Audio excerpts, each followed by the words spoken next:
우리 3학년들은 제가 진즉부터 하고 있어가지고 들 정신 없는데 다른 데가 막 다 바뀐 게 좀 많아가지고. 자, 3번 봅시다. 주제래요. 일단 처음 세 줄에서 잘 파악하셔야 되고 단어 모르는 거 있으면 잘 확인하셔야 됩니다. 제가 오늘 서플먼트로 드린 요거 자료 같이 좀 꺼내놓고 보세요. 3번 같이 펴놓고 보세요.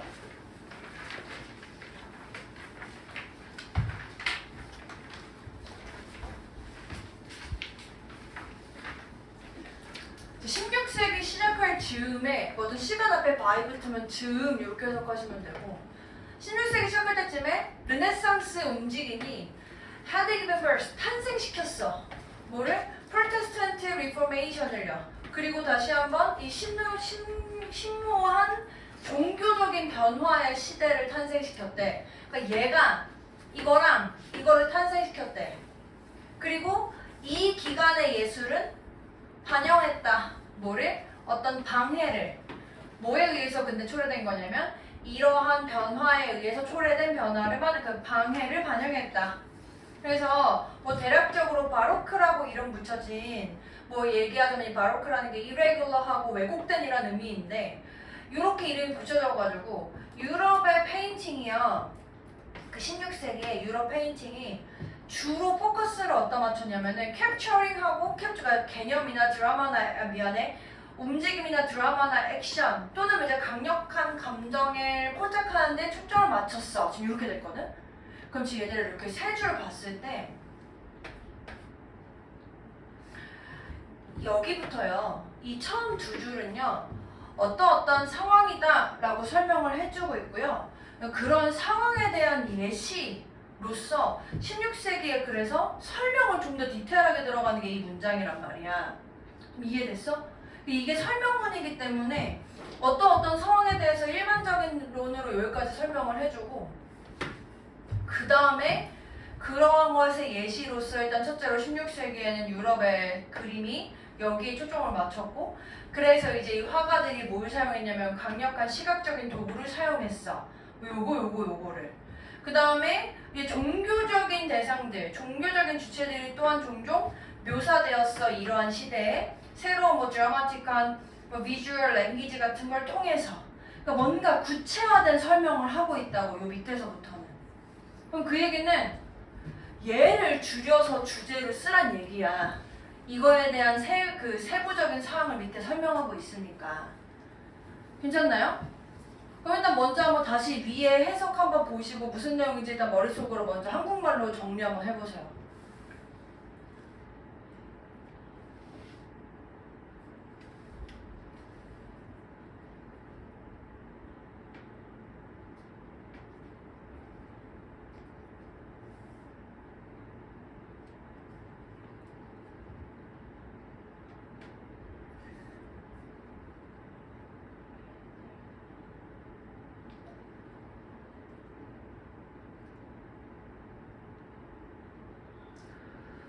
그래서 그거에 대해서 이제 다시 한번 이 바로크라는 거에 대한 부분에서 이제 이름 붙여져가지고 페인팅이 이런 부분의 설명. 그 다음에 화가들은 이런 걸 사용하고 있어.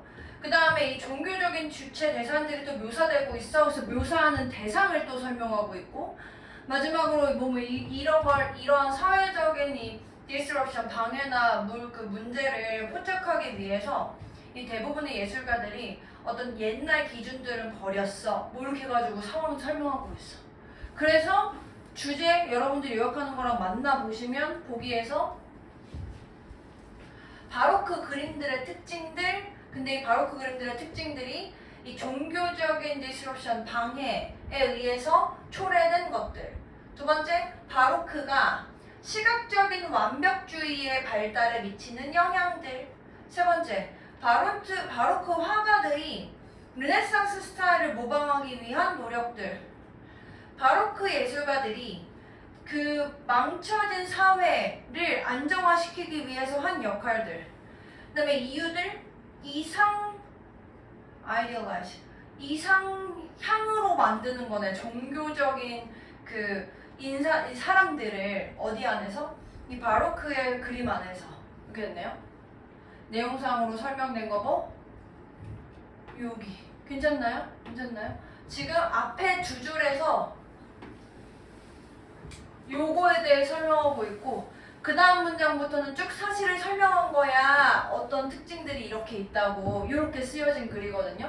그래서 여러분들이 항상 그 문제 푸실 때 제일 어려워하는 게 어떤 주장이 있는 것보다 저런 설명문 같은 걸 굉장히 어려워하니까 아 이게 주제가 뭐에 대한 건지를 좀 잘 생각하시면서 요약을 해보셔야 돼요. 많이 어렵습니다. 요약을 하는 게. 자, 그 다음에 5번 볼게요. 5번.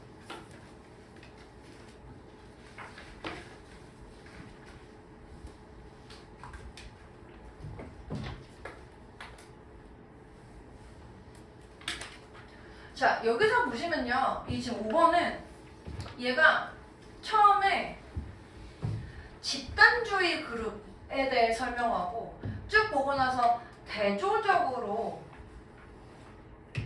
개인주의 문화 이렇게 해서 설명하고 있거든요. 그럼 이 얘기는 뭐냐면 보통 이제 이렇게 어떤 소재 두 개를 대조해서 설명하는 경우면 A에 대한 설명을 1, 2, 3, B에 대한 설명을 4, 5, 6 이런 식의 이제 특성을 나눠서 할 건데 B의 특성을 여기다 갖다 쓴다던가 뭐 이제 A의 특성을 일로 갖다 쓴다던가 보통 이런 식으로 이제 문제 흐름이 많이 이제 나오니까 여러분들은 파악 읽으시면서 아, 얘 나열되는 특성이 뭐겠거니 정리 머릿속으로 하시고 반대로 얘 나열되는 특성이 뭐겠거니 요거 이제 머릿속으로 정리하시면서 하셔야 되거든요. 무슨 말이냐면 예를 들어보세요. 집합주의 문화에서 그 그룹에서는 상당한 강조가 있는데 관계의 강조가 있고요. 어떤 조화를 유지하는 걸 강조하고요. 그래서 이 그룹들을 또 유지하는, 고집하는 거에 강조한데 이거 괜찮아? 그럼 우리가 지금 벌써 예측할 수 있는 거는 집단주의에서는 관계를 강조하니까 개인주의 문화에서 어떻게 써?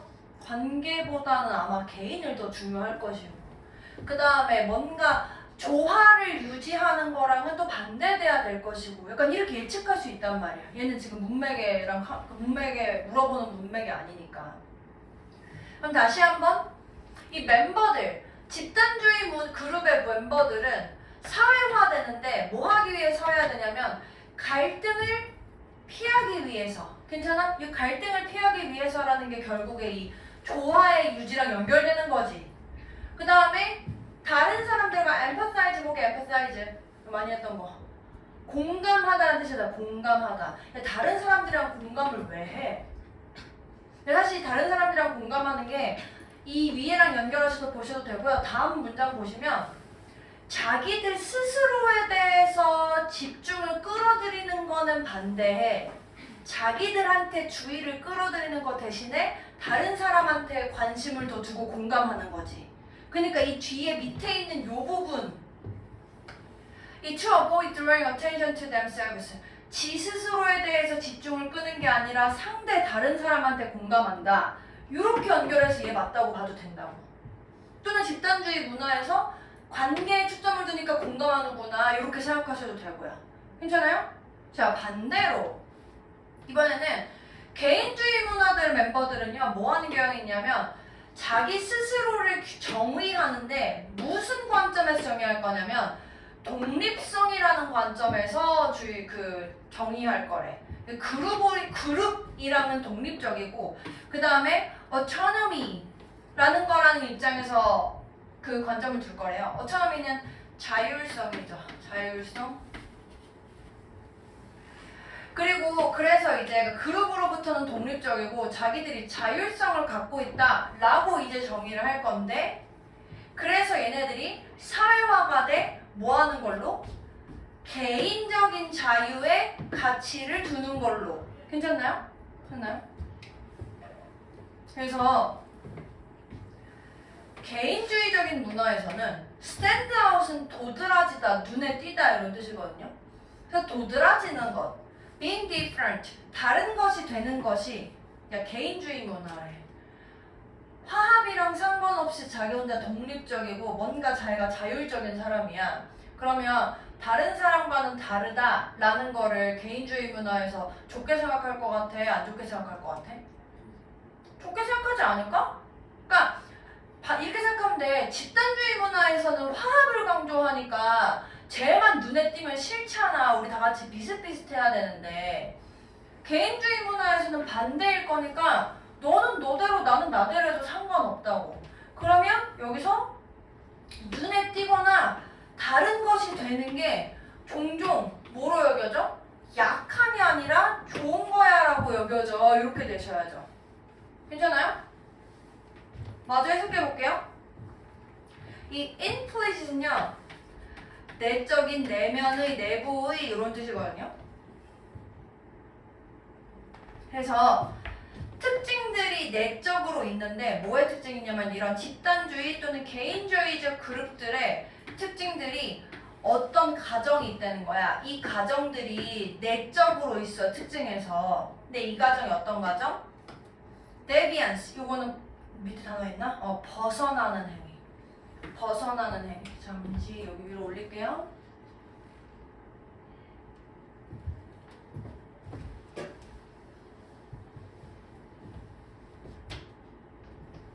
무슨 가정이 있냐? 그룹에서는 벗어나는 행위가 다운그레이드 하니까 나빠. 더 이렇게 되겠네. 이거 괜찮아? 지금 이렇게 연결된 거야. 그룹에서는 벗어나는 행위가 더 나쁘게 될 거야. 더. 그러니까 여기 나쁘게 된다는 괜찮다는 얘기지. 이거 반대말이 업그레이드고 좋게 되는 거고요. 그리고 그래서 이것들이 prescribe 어떤 걸 선언할 건데 집단주의에서 선언하는 행위인 거고 요게 이 개인주의에 선언하는 것보다. 그래서 이 실증 연구에서 보여주는 게 뭐냐면 개인주의적인 그룹의 규범들은 넓혀 어떤 그 범위를 무슨 범위? 그룹 멤버의 행동들을 받아들일 만한 것들을 넓혀준다 이렇게 된 거야. 그리고 다시 한번 규범적이지 않은 특징들을 넓혀준다 이렇게 됐어. 그러니까 여기서 이게 무슨 말이냐면 멤버의 행동들 지금 얘기하고 있는 거거든. 이게 만약에 콜렉티비스트라면 그룹의 행동이니까 그룹의 행동으로서 개인들의 행동들은 하모니가 맞지 않으면 다 배척하겠지. 근데 여기서는 지금 인디비주얼리스트의 경우라면 그룹 멤버들의 행동들 받아들일 만한 거를 더 넓혀준다 이렇게 쓰고 있다는 거야. 괜찮아요? 그래서 대조되는 개념으로 생각하시면 돼요. 그리고 이게 우리가 이 배경 지식이랑 관련된 부분이 이제 고3 때 많이 나오는 게 우리 이제 하도 글을 많이 봐가지고 집단주의는 대략 이럴 거고 개인주의는 대략 이럴 거다 이런 거 있잖아. 많이 안 벗어나. 많이 안 벗어나. 여러분들 약간 예측하고 하셔도 글에서 그거 아니야 라고 글에서 쓰여있지 않는 이상은 예측하는 대로 그냥 가시면 크게 문제 없어요. 집단주의 문화니까 그 조화를 잘 강조할 거고 개인주의 문화니까 독립성을 강조하겠네. 크게 문제 없다는 얘기예요. 이렇게 보시면 되고요. 다음 6번이에요. 이 빈칸 추론 문제는요 어렵습니다. 어려워요. 지금은 제가 아직 여러분들한테 31번부터 34번이랑 36번부터 39번까지 문제 많이 풀란 얘기를 안 했기 때문에 빈칸 추론은 어떻게 풀어야 될지에 대해서 구체적으로 설명 안 해드릴 거거든요. 여러분들은 그럼 뭘 하셔야 되냐? 제가 해석은 해드릴 건데 이게 그래서 무슨 얘기지? 주제가 뭐지? 요약해서 뭔 얘기하고 싶은 거지? 요거를 한번 잘 쫓아와서 한번 와보세요. 다음 이거에 들어간 말로 가장 적절한 것은 얼마나 많은 점심을 네가 먹었던 지난주에 먹었던 얼마나 많은 점심을 너 기억할 수 있어? 너 기억나? 오늘 뭐 먹었는지? 그러길 바래. 어제는 내가 장담하건대 약간 노력이 필요할걸? 그저께는 일주일 전에는 야 이거 무슨 말이냐? 너 뭐 먹었는지 생각해봐. 오늘 뭐 먹었어 아침에? 어제 아침에 뭐 먹었죠? 어제 일요일이었지. 토요일날 아침에 뭐 먹었어요? 이렇게 했었을 때 오늘, 어제, 그저께, 우리 12월 31일에 뭐 먹었죠? 그러니까 이렇게 뒤로 가면 갈수록 떠올리는데 시간 노력이 좀 더 들 거다. 지금 이렇게 표현하고 있는 거야 얘가.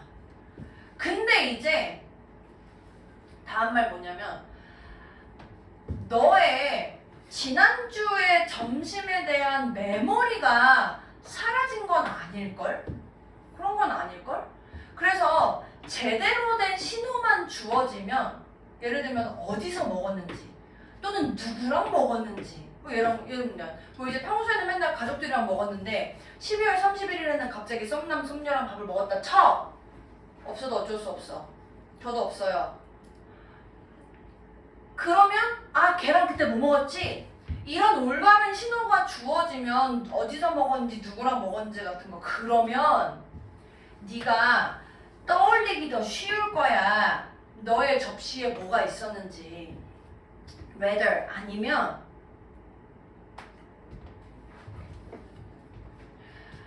기억하기 어려울 거다. 지난주의 점심을. 왜냐면 네 두뇌가 그것을 날려버릴 거거든. 뭐랑 같이? 모든 다른 점심들. 네가 먹었던 거. 근데 그냥 똑같은 다른 점심처럼 네가 먹었던 다른 점심들을 날려버릴 거야. 그래서 우리가 무언가를 떠올리려고 노력할 때 어떤 카테고리 안에서 떠올리려고 하는데 이 카테고리가 많은 사례들을 포함해. 예를 들면 뭐 런치가 됐든 와인이 됐든 이런 사례들을 포함하는 그런 카테고리 안에서 무언가를 떠올리려고 할 때 많은 기억들이 우리의 주의를 끌려고 경쟁할 거야. 그래서 지난주 수요일의 점심에 대한 기억이 필연적으로 사라진 건 아니지만 단지 네가 빈칸이 부족할 뿐인 거야.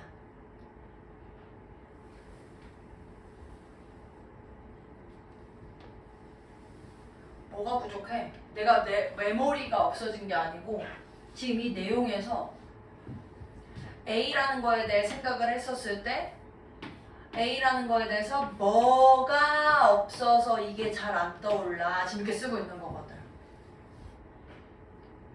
아까 같이 썸남 어디서 뭘 먹었나 요런 게 이제 딱 있으면 바로 생각이 날 건데 그런 게 없으니까 생각이 잘 안 나. 뭐가 없어? 빈칸 요렇게 됐다고. 1번. 근데 이제 요거를 이제 어떻게 썼냐 이 문제거든요. 1번 수단이거든요. 수단. 그것을 평범한 기억들의 풀 속으로 흘러들이게 만드는 수단. 2번 제대로 된 낚싯바늘. 그것을 점심 기억들의 바다라는 것에서 끌어올릴 만한 제대로 된 낚싯바늘. 3번 풀. 그것을 다른 점심 기억이랑 갖다 붙일 풀. 4번 기억의 능력 박스. 자고 있는 메모리의 박스를 유지할 메모리의 능력. 5번 충분한 숫자의 경쟁자들. 집중을 기울이는 싸움 속에서. 이렇게 됐거든. 어떻게 지금 쓰고 있어요? 답 아실 것 같으신 분 손가락으로 한번 알려주세요. 네, 맞고. 네, 맞아요. 맞습니다. 괜찮나요? 요거를 해석을 하는 걸 통해서 무슨 말을 하는지를 깨달으신 다음에 그 말을 다시 한번 뭔가 좀 그럴싸하고 있어 보이는 비유의 표현으로 쓰는 게 추론이야. 그래서 첫째로 여러분들이 하실 일은 저 빈칸 안에 한국말로 무슨 말이 들어가면 좋을까를 유추를 하시면서 풀면 좋은데 지금 어려우니까 앞에 일단 주제 찾는 거 먼저 연습을 하시면 되고 2개 남았습니다. 7번.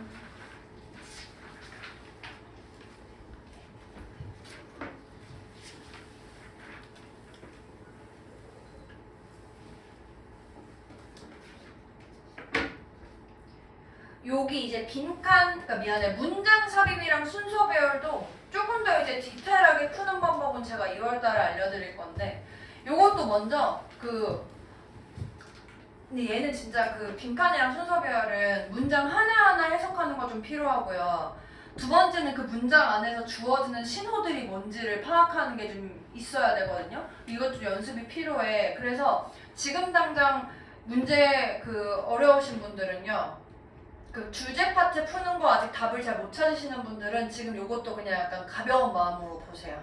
근데 이제 저는 이걸 어떻게든 풀고 싶습니다 하시는 분은 제가 지금 이제 푸는 거에 그 힌트들을 잘 체크하면서 보시면 되거든요. 예를 들어서 지금 이런 거야. 첫 문장에 주어진 글에 보면 그러나 하면서 우리의 자원들이 역사적인 의미와 함께 오는 동안에 어떻게 그것들이 의미를 갖게 되는가, 어떤 특정한 의사적인 소통에서는 항상 협상의 여지가 달려있다 이렇게 되거든. 그러니까 지금 이 앞의 내용에서 역사적인 의미가 있는 부분에도 불구하고 이 뒤에 그래서 어떤 의미를 가질 건지는 열려있어. 달라질 수 있어. 이렇게 쓰고 있다고. 그럼 그 앞의 내용이랑 뒤의 내용에 저기 뭐가 들어가야 되는지 잘 찾아야 되는데 쉽게 얘기해서 여기 앞에는 묶여있고 이 뒤에는 열려있어. 이거라고. 의미가. 괜찮아?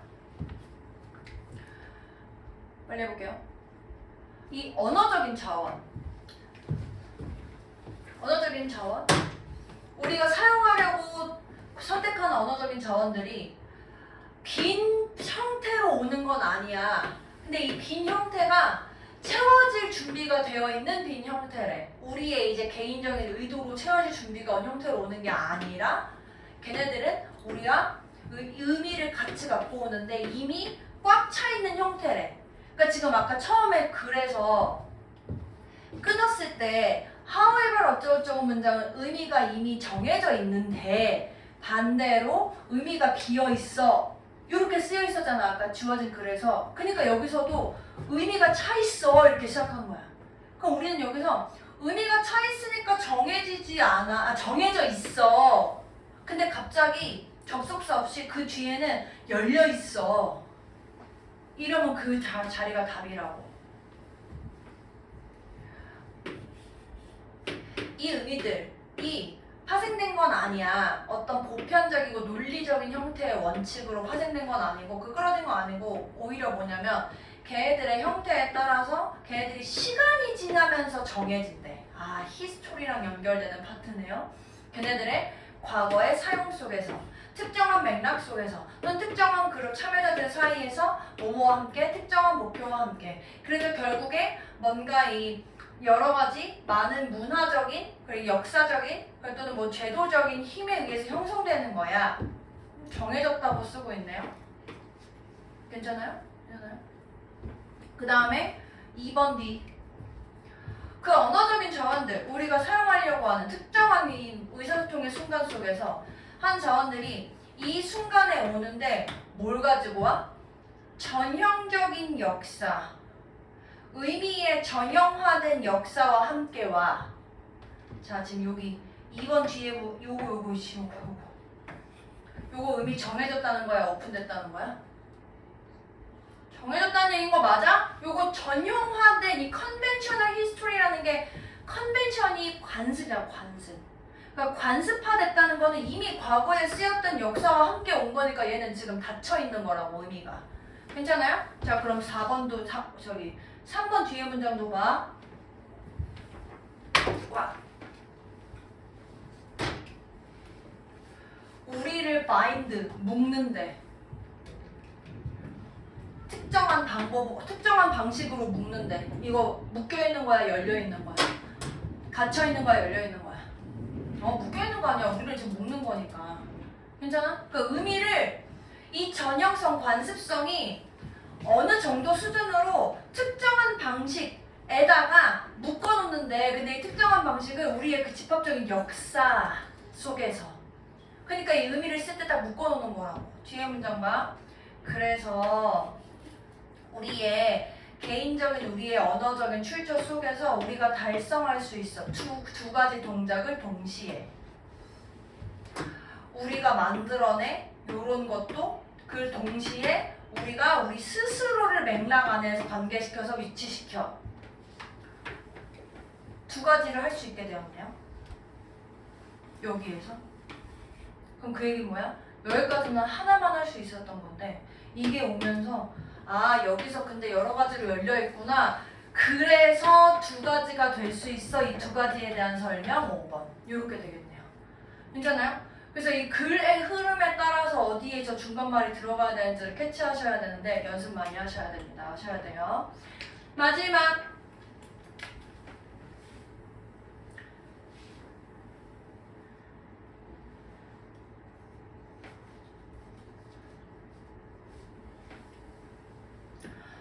대부분 우리는 일반적이고 합리적인 감각, 무엇을 먹을지, 언제 먹을지에 대해서 감각이 있어. 그리고 이것은 부족함이 없어. 그 대상에 대한 정보에 부족함이 없대. 합리적으로 먹는다라는 얘기죠. A 보시면 이거 사실 이게 순서 배열도 문제 푸실 때는 저는 원래 A부터 안 풀긴 하거든요. 저는 B부터 문제 그냥 푸는 대로 해줄게. 지금 당장 이제 풀이 방법 하는 거 아니니까. 저는 항상 B부터 읽어요. B부터 읽어서 순서 찾을 때 왜냐면 A부터 오는 경우가 많지 않거든. A부터 오는 경우가 많지 않아서. 그러나 종종 단절이 있는데 무엇을 알고 있는지와 무엇을 하는지. 우리가 사실을 가지고 있을 수 있지만 의사결정이 감정을 포함할 수 있어. 많은 사람들, 감정을 다루는 것에 어려움을 겪는 사람들은 먹는 문제랑도 다루는 게 어려움을 겪어. 이 개인들은 개인들인데 비만을 다루는데 힘들어하고 있는 개인들이 감정에 반응해서 먹는 경향이 있어. 그러나 사람들은 사람들인데 이런 감정적인 이유로 먹는 사람들이 필연적으로 비만인 건 아니야. 이 사람들 어떤 사이즈든 이 사람들이 탈출하려고 노력할 건데 어떤 감정적인 경험을 모함으로써 자기 스스로를 집착시킨대. 먹는 행위에. 또는 자기들의 형태 자체에 굉장히 강박을 한다던가. A 볼게요.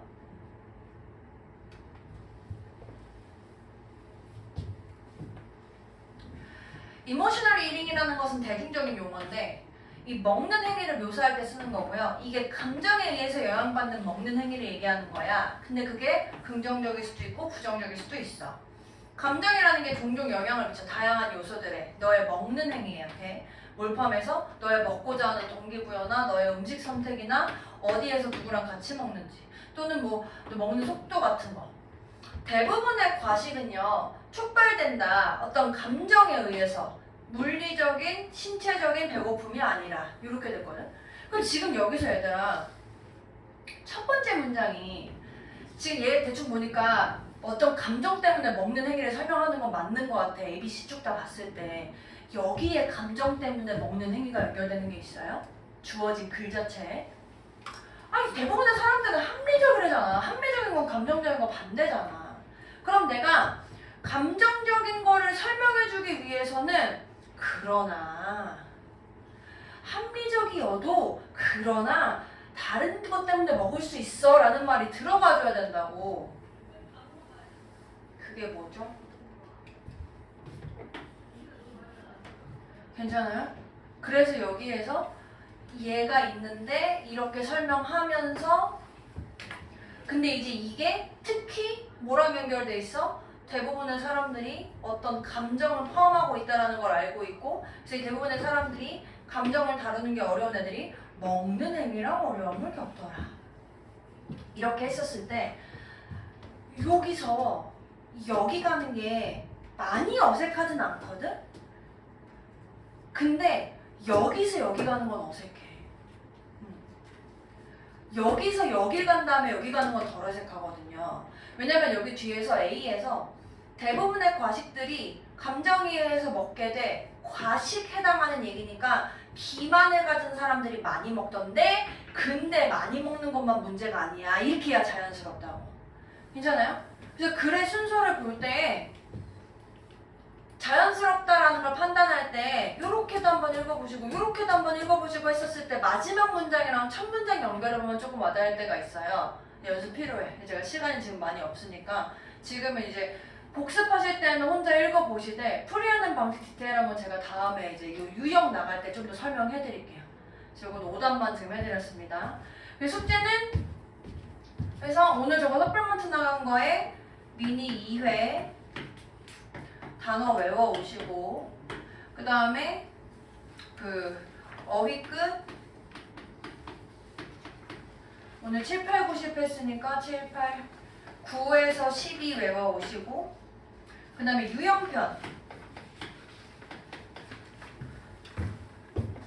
유형편을 지금